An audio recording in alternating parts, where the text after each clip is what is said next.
Imagínense a 150.000 hombres, mujeres y niños que huyen en busca de refugio hacia una ciudad situada a muchos kilómetros de distancia. No hay más que un camino. No hay más vía de escape. Y ese camino, encajonado entre los altos picos de Sierra Nevada y el mar, cortado en sus mismos tajos, sube y baja desde el nivel del mar a las montañas. La ciudad que buscan es Almería, y hay que andar hasta allá, cerca de 219 kilómetros.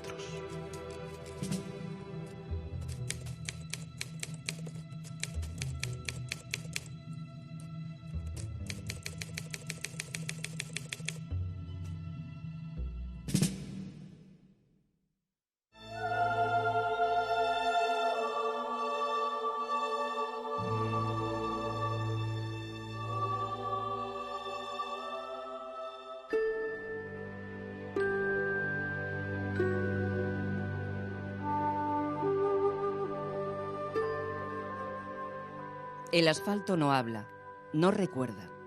Aún hoy se pueden encontrar trozos abandonados de aquella carretera, de aquella trampa mortal en la que se adentraron miles de personas.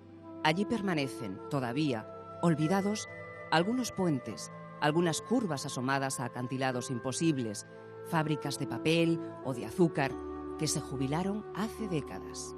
Fueron los testigos mudos del éxodo.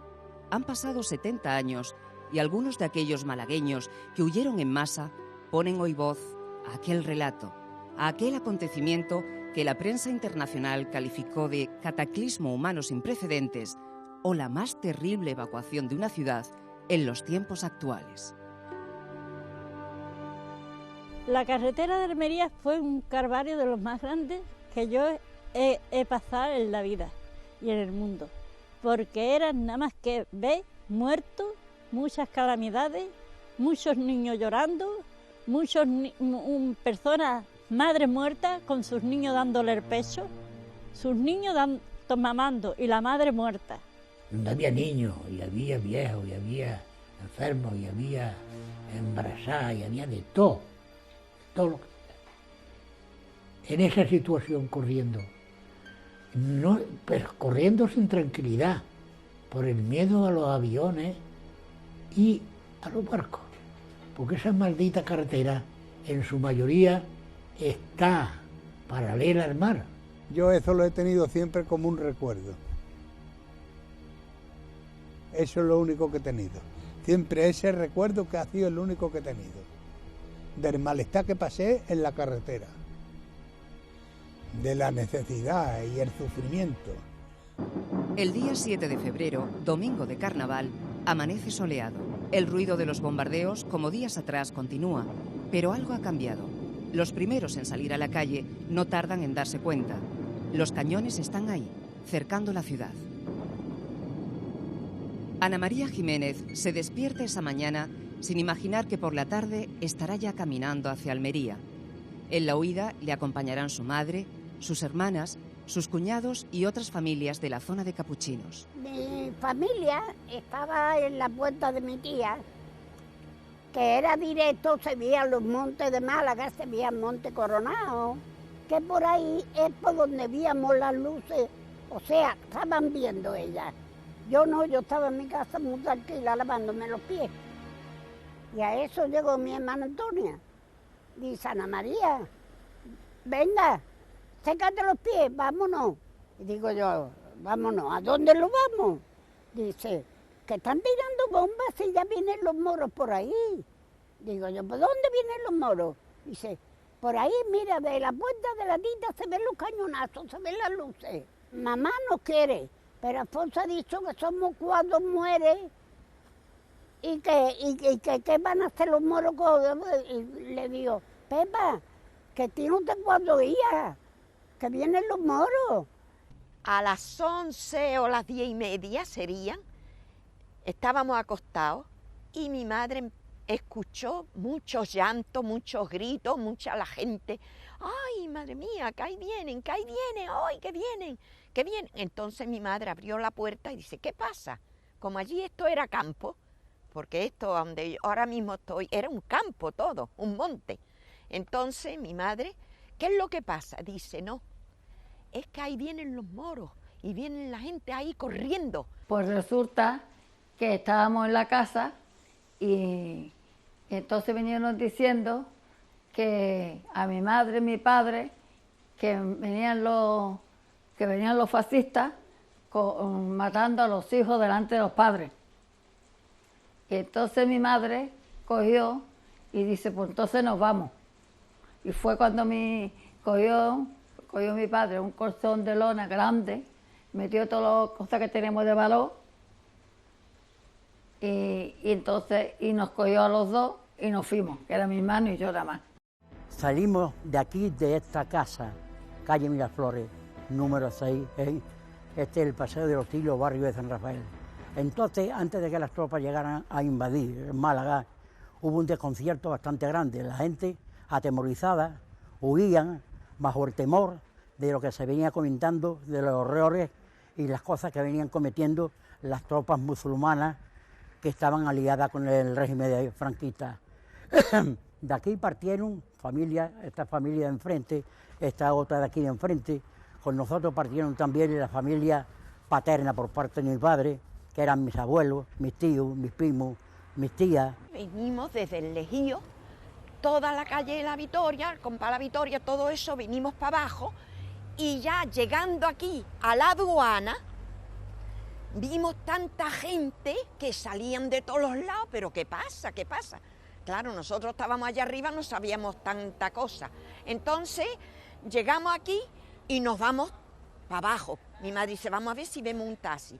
Y al llegar a la entrada de la calle Lario, a la plaza esa, que a la entrada del parque, todo aquello, entonces eso era terrible. El que tenía un carro lo llenaba de todo lo que podía, de los colchones, de la máquina, de una silla, de lo que podía los pobres, creyendo que con eso salvaba algo suyo. Y entonces había carro, había burros con cosas, con los cerotes de los burros metidos, todas las cosas, los niños ahí metidos. Bueno, eso fue una cosa terrible, porque venían desde todos los pueblos, de todos los pueblos de Málaga, ya la gente venían corriendo. Algunos padres, aterrorizados, suben a sus hijos en camiones o autobuses escolares que salen hacia Almería para alejarlos del peligro. Carmen Ruiz, con tan solo 5 años, viaja en uno de ellos. Le acompañan 4 de sus hermanos. Vino mi padre, que venía de pescar, y le preguntó a mi madre por nosotros. Y entonces mi madre le dijo, mira José, yo a los niños los he mandado en el autobús del colegio de Bardesilla porque vienen matando los moros a los niños. Y yo los he mandado. Y entonces mi padre pues se volvió loco, dándose guantá, cabezazo, que tú qué has hecho con los niños, tú porque has mandado a los niños. Y pues nosotros nos vamos mañana, pero tú estás loca, hasta que el pobre se volvió loco. Mientras la capital está siendo ocupada, los soldados italianos entran en Vélez.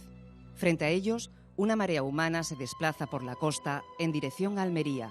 Inexplicablemente, no le cortan el paso. Por aquí iba la carretera así. Lo mismo que cuando va una, ¿cómo le diría yo? ¿Una romería? Pues eso iba a la carretera esta. Es que no se cabía lo que iba andando por la carretera. De tantísimas criaturas como íbamos andando. Porque no era Málaga sola, era Málaga y la provincia la que venía por aquí. Entre aquel gentío camina otro niño, José Martos, a punto de cumplir los 7 años. Su padre, su madre y otros 2 hermanos avanzan agarrados para no perderse. Eso era una marea, de banda a banda de la carretera. ¡Guau! Pedro, Antonio, no te pierdas, ¿dónde estás? Estoy más retirado, mamá, papá.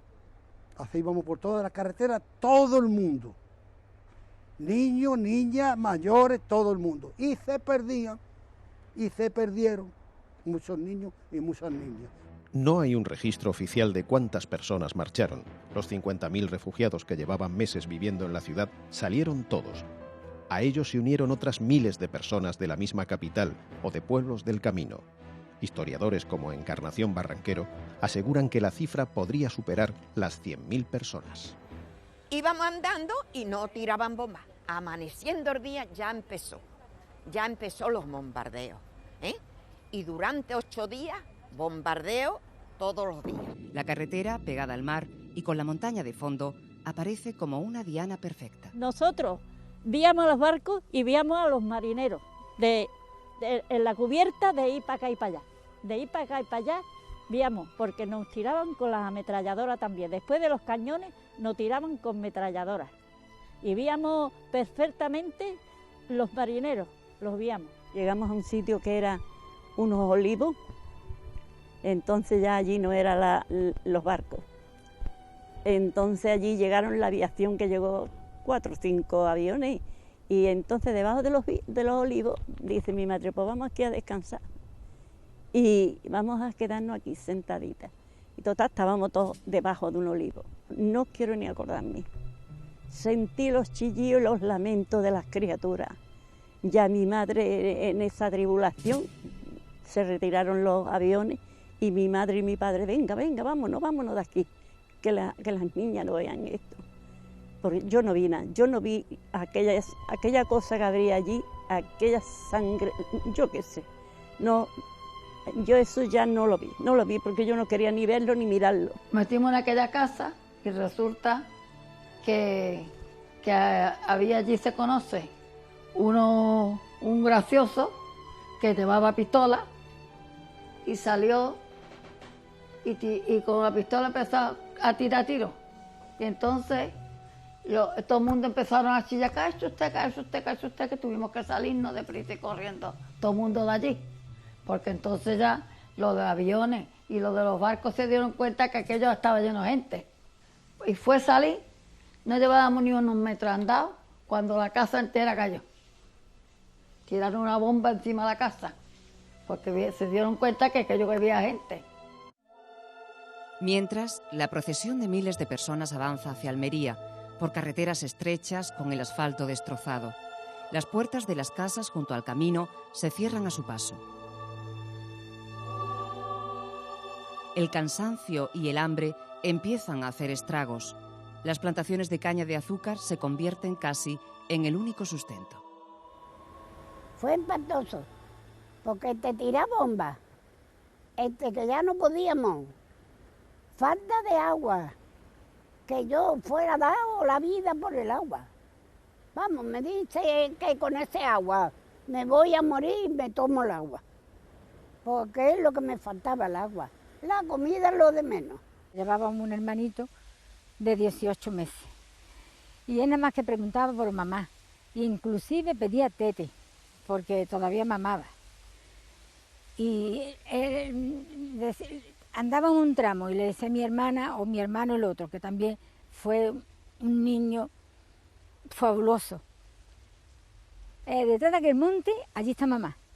Llegábamos a aquel monte, mamá no está, y llorar, y llorar, y llorar.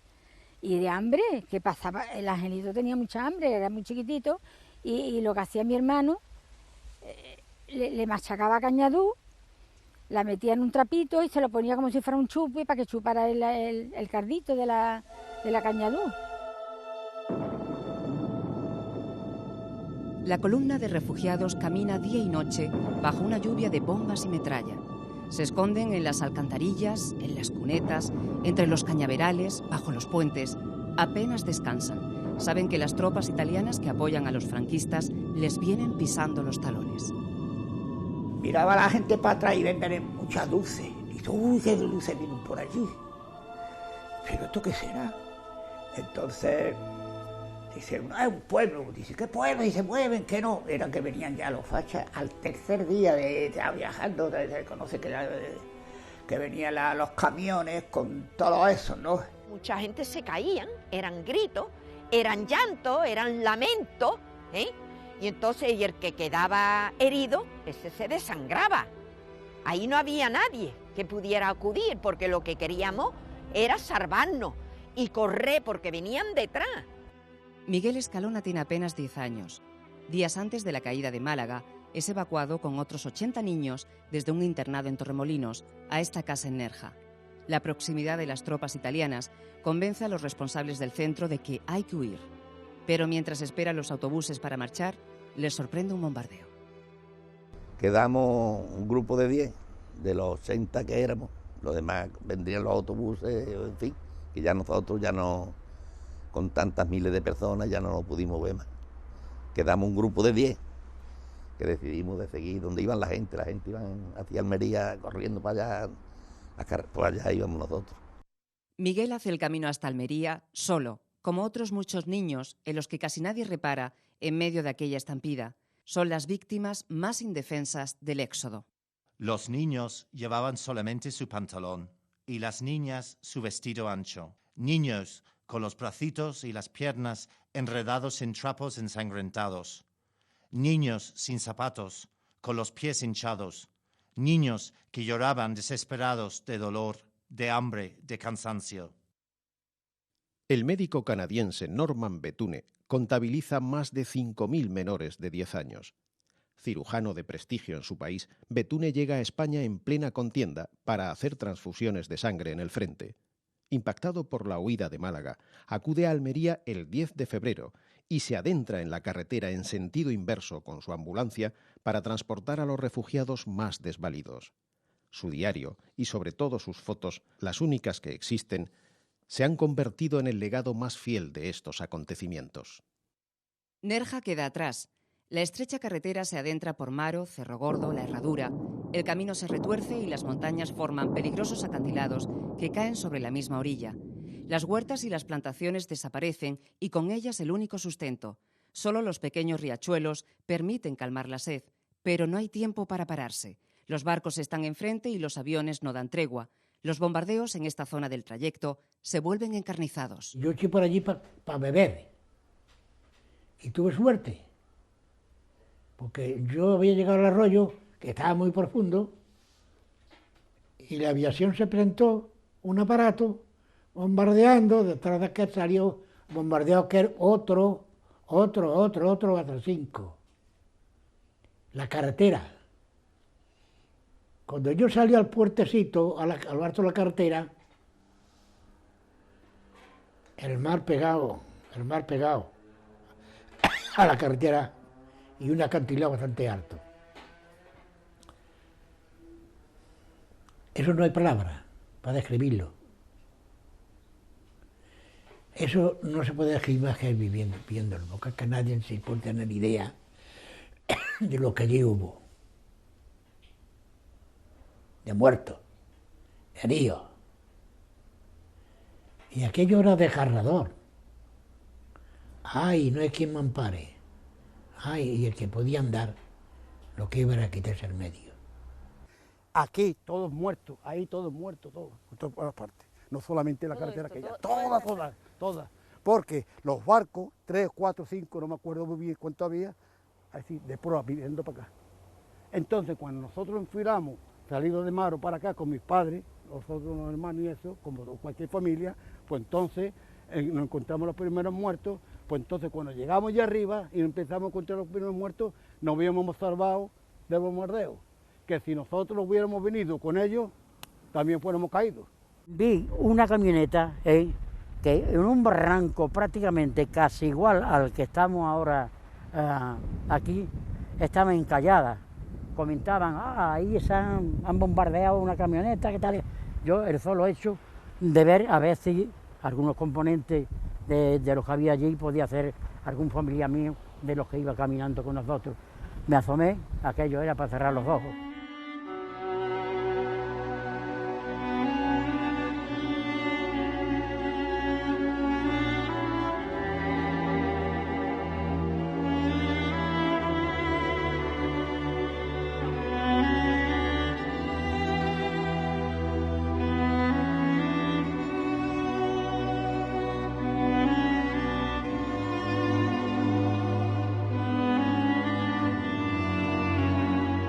Cada bombardeo rompe la caravana en cientos de grupos que buscan refugio con desesperación. En el tumulto, las familias se dispersan. Hay hermanos que se separan, madres que pierden a sus hijos. Algunos se reencontrarán durante el trayecto o al cabo de los años. Otros no volverán a verse. Coge al niño tú, le dijo mi madre, y yo me ocupo de la niña. Y ya cada uno va con uno. Pero mi padre viene en ese momento, mi padre dice, voy ahí a entrar ahí a las Cañaduces. Y mi hermano le dice, papá, me voy con mamá. En ese momento vienen los aviones. Eso venía a cada instante. Iban, cargaban y volvían. Y entonces, ahí fue donde mi hermano se pierde. Mi padre cuando se perdió, mi madre pues se quedó lo que le pasa a todas las madres.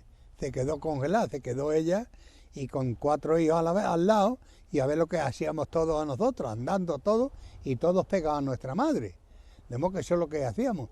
Pero yo cuando vi a los muertos en la carretera, mi misma madre me decía, ay, será tu padre, y yo le cogía la cabeza, la volvía, le ponía boca arriba, mi madre miraba y decía yo, este no es mi padre. Ya mi madre no quería andar, ni quería correr, ni quería nada, que yo me mato, que yo para qué quiero sin mi hijo, yo no puedo vivir sin mi hijo. Y entonces, cuando ella veía a los niños, que muchos estaban perdidos, muchos niños perdidos, se extraviaban. Entonces de noche mi madre, ay, este es mi hijo que le habrán matado, y tocaba todo, al que estaba muerto, al que no quería andar. Cuando íbamos por la carretera, todos los bultos que veía, este puede ser que sea mi niño, yo no quiero andar. Y entonces iba cogiendo niños, porque se encontraba niños llorando. ¿Y tú, cómo estás perdido? Pues no sé, yo no sé, cuando vinieron los aviones yo salí corriendo y ya no he visto más a mis padres, ya no eso. Entonces mi madre iba cogiendo a algunos niños. Había mujeres que no podían dar un paso más. La sangre de las úlceras de sus piernas hinchadas tenían de rojo sus alpargatas blancas. Muchos viejos abandonaban toda esperanza y tumbados en la cuneta del camino esperaban la muerte. Mi abuela decía, ay, dejarme aquí, que yo no puedo más, porque antes de llegamos 3, dejarme aquí. Entonces la dejamos, me acuerdo que hacía cuesta arriba, y la dejamos en una casita y le dijo la señora de aquella casa, dejarla aquí, que yo no me voy a ir de aquí. Y ella se va a quedar aquí y allá aquí no le va a pasar nada. Pues nos acerco, yo hacía orinar en un lado y mi madre, y entonces resulta que yo veo una cosa y siento llorar un niño. Y miro para el niño y veo a la criaturita con la madre, que no me se olvida hasta lo que llevaba la madre. Llevaba un traje, la chaqueta azul, una chaqueta azulina. La madre muerta y el niño al ladito de ella, llorando. Yo, pues ya sabe lo que pasa. Ay, decía mi madre y yo las dos llorando, viendo aquel cuadro y que no podíamos socorrerlo. El grueso de la columna de refugiados se aproxima a Motril. Las intensas lluvias de días pasados o quizá la apertura de alguna pequeña presa hacen que el río Guadalfeo vaya muy crecido.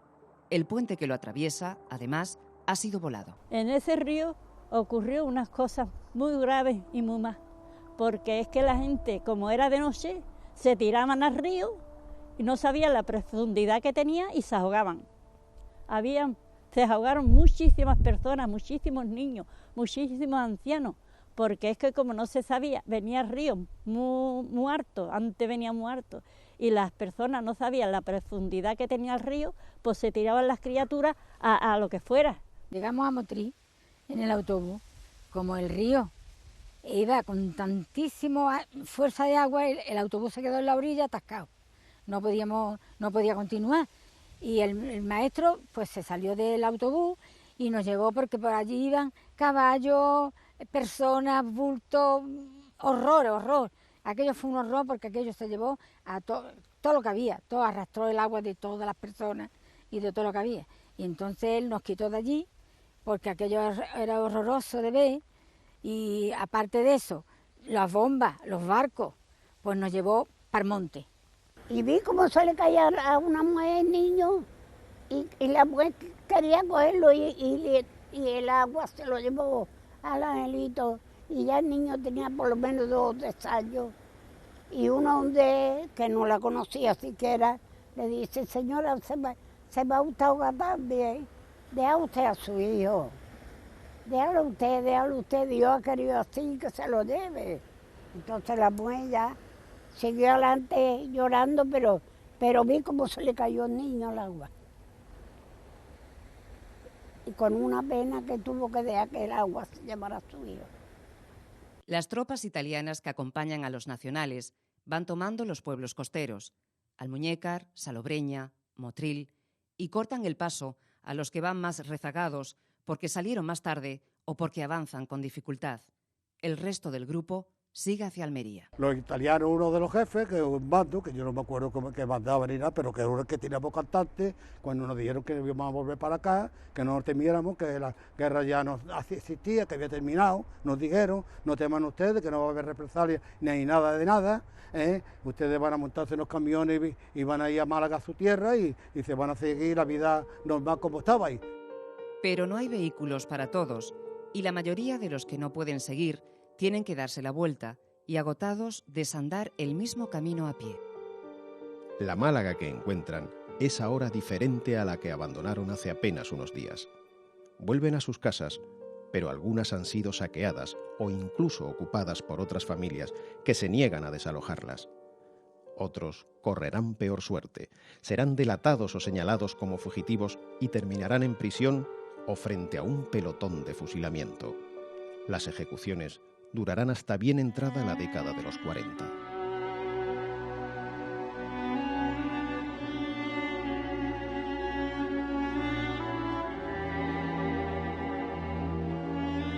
Las paredes del cementerio de San Rafael no daban tiempo a rebellarlas, porque para qué la iban a rebellar, si al día siguiente estaba llena de agujeros otra vez, de los impactos de las balas. Entramos a mi casa y nos encontramos la casa apoyada, porque ya los fascistas iban a entrar a las casas que estaban vacías y las dejaban pelar. Y entonces nos encontramos con la casa por pelar. Las brigadas internacionales frenan el avance de los franquistas en la Sierra de Lújar, en Motril. Allí queda estabilizado el frente republicano que se hace fuerte en las múltiples trincheras escondidas en las montañas, desde donde los milicianos consiguen contener a los nacionales hasta el final de la guerra. Las tropas, por tanto, ya no siguen de cerca a los refugiados y quienes no han sido alcanzados en el camino continúan su peregrinaje. Los bombardeos tampoco son tan intensos ni frecuentes, pero la fatiga y la inanición son ya tan mortales como la metralla. Andando y comiendo caña de azúcar y lo que cogíamos por el camino, habas, y inclusive yo recuerdo de haber comido cáscara de haba pisotear, desmayado que íbamos, pues lo que se presentaba. Yo he comido cáscara de haba pisotear. Iban cansados andando, ¿no? Y cuando veían a alguien en una bestia, veían un mulo, veían un caballo que venían subidos, pues querían que pararan, que se echaran abajo para subirse otras personas mayores ya, ¿no? Que iban cansados, ¿no? Porque llevaban las piernas, llevaban trapos liados de las piernas hinchadas, los pies, ¿no? De tanto andar. Y no querían echar hasta abajo, y entonces se liaron a tiro con él y lo echaron abajo. Yo llevaba unas sandalias, se me quedaron atascadas porque iban tantas cosas en el autobús, pero mi hermana con 14 años que tenía, era una persona con un talento y muy activa y era muy caritativa y entonces ella pues cogió y allí había tantas ropas tiradas que era hace trozo de tela, amarrarnos. A mí me lió los pies porque yo los llevaba llenos de cortes, de ir descalza porque me quedé sin zapatillas. Llegamos ya a ese pueblo que era todo era playa. La carretera estaba al lado de la arena de la playa. Y entonces vimos dos aviones que se estaban peleando arriba. Entonces todo el mundo, ¡uy, dos aviones!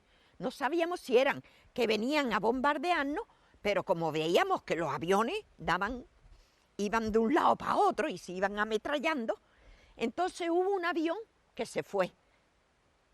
Y el otro fue planeando y cayó al mismo borde de la playa. Como fuimos a ver eso, Ahí encontramos a mi hermano. Ahí un miliciano que había parado en mi casa se lo encontró en la carretera. Almería está aún a bastantes kilómetros. En la carretera empiezan a circular camiones con milicianos y voluntarios que recogen a los que se hallan en peores condiciones, a los ancianos y a los niños. También está la ambulancia de Norman Betune. El médico y sus ayudantes enlazan el día con la noche, sin descansar, evacuando a la gente. Difícil tarea la de elegir entre todos. Mira a este niño. Este va herido. ¿A quién íbamos a subir al coche? ¿A un niño que se moría de disentería? ¿O a la madre que nos miraba silenciosa, apretando contra su pecho al pequeño que había nacido en el camino? Ya cuando estábamos cerca de Almería, pues vinieron unos milicianos y traían una camioneta y les dio, claro, tanta pena de vernos a tanto niño como íbamos, todos destrozaditos y heridos, y nos metieron como pudimos meternos, porque la camioneta era muy grande, pero vamos, entramos todos. Y ellos fueron los que nos llevaron a Almería.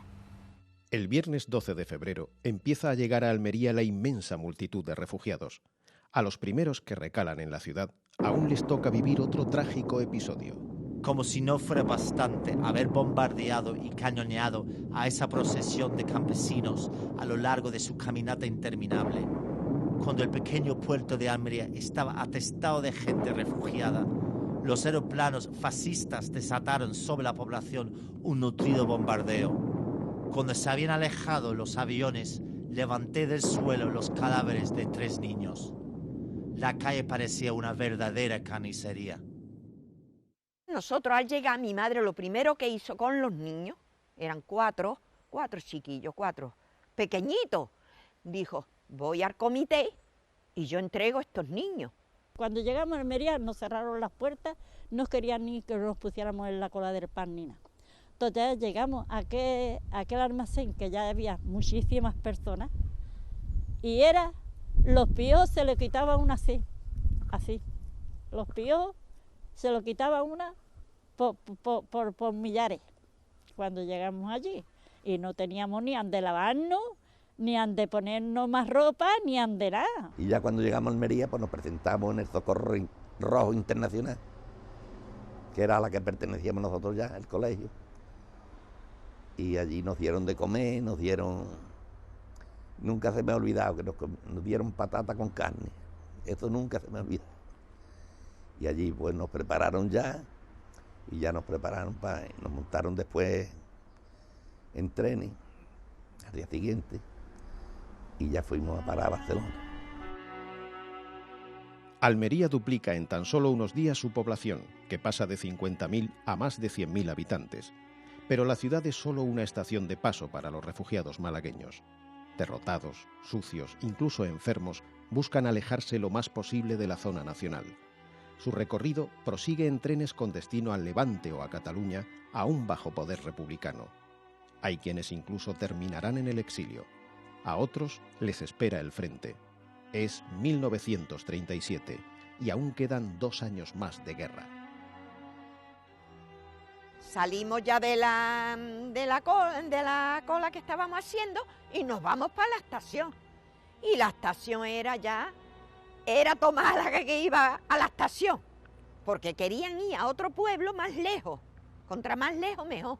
Entonces, claro, el tren lleno de gente y de niños. Las calles, la estación llena. El que podía cogía y se iba, remorcaba. Nosotros entramos. Como pudimos, por ahí entramos los 4. Mira, el tren era de esos que llevan los animales, no como los que llevan hoy los animales, mucho peores. El tren, y llegamos a Valencia, y yo me acuerdo que me asomé, llegaba un tren, pero un tren de pasajeros, y me asomé. Yo cuando vi la gente vestida, limpia, yo me metía para adentro porque me daba vergüenza de que me vieran tan sucia y tan malamente. Me metía para adentro. No decía ni a mi madre ni a mis padres, no decía ni a nadie. Y entonces mi hermano me cogió y dice: en un barco de estos, o en un tren de estos, te vas. Y te vas para Valencia o para Barcelona, para donde te lleven. Y allí pues ya te colocarás y todo eso. Digo, yo no. Yo me voy al frente contigo, porque es que yo lo que he visto, y me fui voluntario con él al frente, porque es que yo no iba tranquilo de lo que había visto. El éxodo de estos malagueños es uno de los capítulos de la guerra civil más silenciados. Los 219 kilómetros que separan Málaga de Almería fueron el escenario de la mayor evacuación vivida hasta ese momento en Europa. Pero aquella historia, que apenas ocupa una línea en algunos libros sobre la guerra civil, se resistió a caer en el olvido. Perduró en la memoria de los supervivientes. Un crimen. No tiene más que una frase. Un crimen.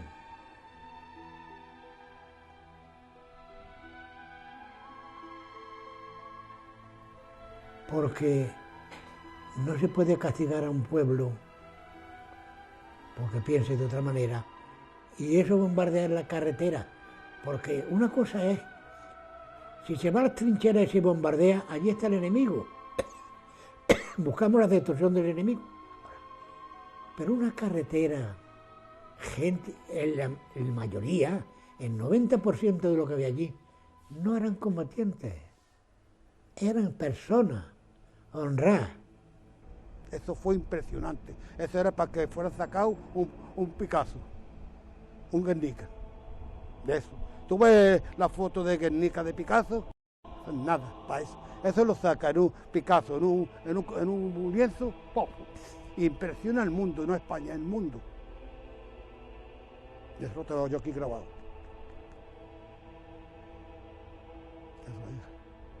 Éramos niños y mujeres lo que había en la carretera, y viejos. No era ni las tropas ni nada. Niños, mujeres y viejos. Nada más. Cuando hicieron el monumento ese, yo me llevé todo el tiempo llorando. Porque solo me acuerdo de mi madre. De lo que mi madre pasó ahí. Y de aquello horror que pasamos. Y yo lo que digo, mira, lo que digo hoy, que aquello que hicieron ese mar tan grande y fueron,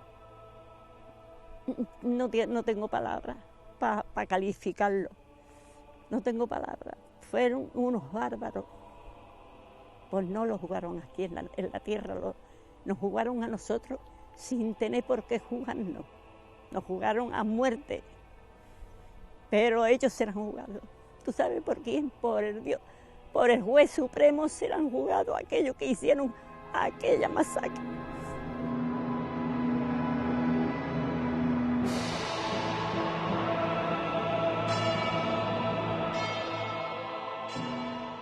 Se desconoce la cifra exacta, pero se calcula que pudieron perder la vida entre 3.000 y 5.000 personas. A ambos bandos les interesó minimizar lo ocurrido. Los nacionales nunca reconocieron el ataque indiscriminado contra una población civil indefensa que huía. Para la República se convirtió en un suceso vergonzoso que revelaba cómo los refugiados malagueños habían sido abandonados a su suerte.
Esto es nada para eso. Eso lo saca en un Picasso, en un lienzo, ¡pum!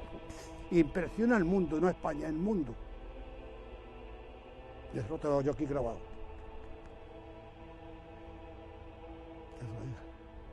Éramos niños y mujeres lo que había en la carretera y viejos. No eran ni las tropas ni nada. Niños, mujeres y viejos. Nada más. Cuando hicieron el monumento ese, yo me llevé todo el tiempo llorando. Porque solo me acuerdo de mi madre. De lo que mi madre pasó allí. Y de aquellos horror que pasamos. Y yo lo que digo, mira, lo que digo hoy, que aquellos que hicieron ese mar tan grande y fueron,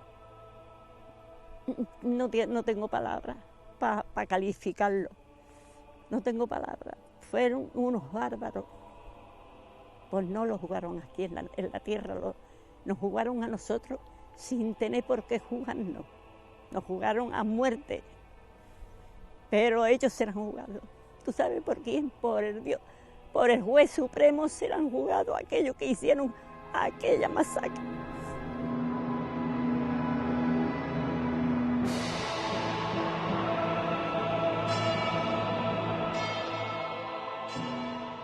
Se desconoce la cifra exacta, pero se calcula que pudieron perder la vida entre 3.000 y 5.000 personas. A ambos bandos les interesó minimizar lo ocurrido. Los nacionales nunca reconocieron el ataque indiscriminado contra una población civil indefensa que huía. Para la República se convirtió en un suceso vergonzoso que revelaba cómo los refugiados malagueños habían sido abandonados a su suerte.